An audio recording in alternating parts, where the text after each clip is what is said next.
Quan avui caminem pel camí de ronda entre Calella de Palafrugell i Llafranc, amb barret de palla i gelat a la mà, costa imaginar que aquest mateix corriol costaner, ara tan fotogènic, va néixer per una raó molt menys idíl·lica: defensar-se dels pirates.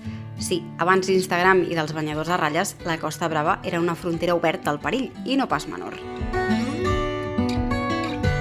Des del segle XVI i fins al XVIII, les costes catalanes vivien sota l'amenaça constant dels pirates berebers que actuaven des del nord d'Àfrica amb el suport més o menys explícit de l'Imperi Otomà. Però no eren els únics. També hi havia corsaris anglesos, francesos o genovesos, segons qui estigués en guerra amb la monarquia hispànica aquell any. El resultat? Una costa permanentment en alerta. D'aquí neix el camí de ronda, una xarxa de passos estrets, sovint tallats a la roca, que permetien als guaites moure's amb rapidesa entre torres de vigilància i alertar els pobles de qualsevol moviment sospitós. Amb torxes de nit o senyals de fum de dia avisaven del perill imminent. I quin perill? Perquè no parlem només de saquejos puntuals. Molts pobles costaners van ser incendiats, saquejats i fins i tot despoblats temporalment. Un exemple documentat és el de Palamós, que l'any 1543 va ser atacat per una flota otomana comandada pel temible Barbarossa. El 5 d'octubre d'aquell any, una esquadra de 23 galeres va arribar a la vila. Els habitants, avisats, van fugir abans del desembarcament, però el poble va ser saquejat i l'església enderrocada. El terror va ser tan gran que molts pobles van començar a fortificar-se i a construir més torres de guaita. Palamós no va ser l'única víctima d'aquella campanya. Cadaqués també va patir un assalt brutal aquell mateix any. El poble va ser completament saquejat i cremat. Els seus habitants, espantats, van fugir terra endins. L'episodi va quedar tan gravat a la memòria col·lectiva que l'expressió «moros a la costa» es va convertir en crit d'alarma habitual a moltes viles marineres. Tot plegat reforçava la necessitat de crear una infraestructura defensiva que permetés guanyar, encara que fossin uns minuts d'avantatge, davant del perill.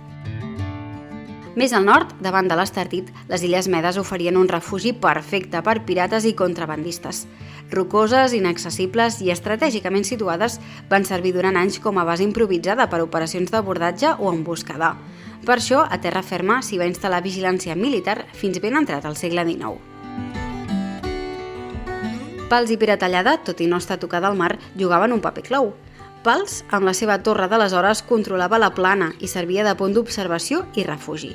Piratallada, emmurallada i amb estructura de castell, era un dels llocs on els vilatans fugien en cas de perill imminent. I no només hi havia torres als pobles. Moltes masies fortificades del Baix Empordà tenien muralles i espitlleres i fins i tot torres pròpies. No pas per estil, sinó per necessitat. Quan els pirates desembarcaven no hi havia temps per fugir gaire lluny. La defensa sovint era cosa de la pròpia família, des de dins de casa.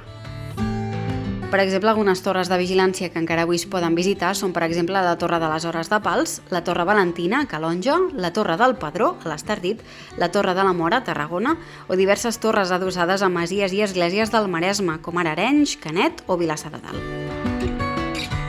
La història dels camins de ronda no s'acaba a l'edat moderna.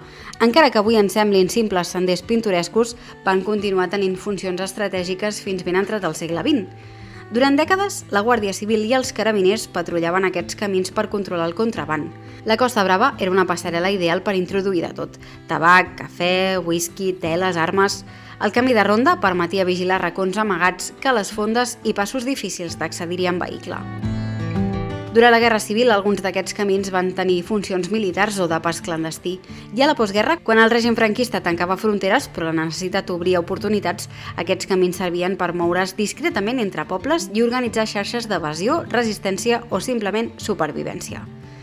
Encara avui, molts trams conserven vestigis d'aquest passat recent: búnquers costaners, torres reutilitzades, casetes mig enrunades, testimonis muts d'una altra forma de vigilància. Aquesta vegada no contra pirates, sinó contra l'economia submergida i l'escapada política. Avui, quan hi passegem buscant el millor angle per fer una foto o veure una posta de sol, pocs saben que aquests camins van néixer per córrer i no pas per caminar, per fugir, no pas per gaudir. I que si avui encara existeixen és perquè durant segles van ser absolutament imprescindibles. Tornem la setmana que ve amb més històries que potser tampoc sabies.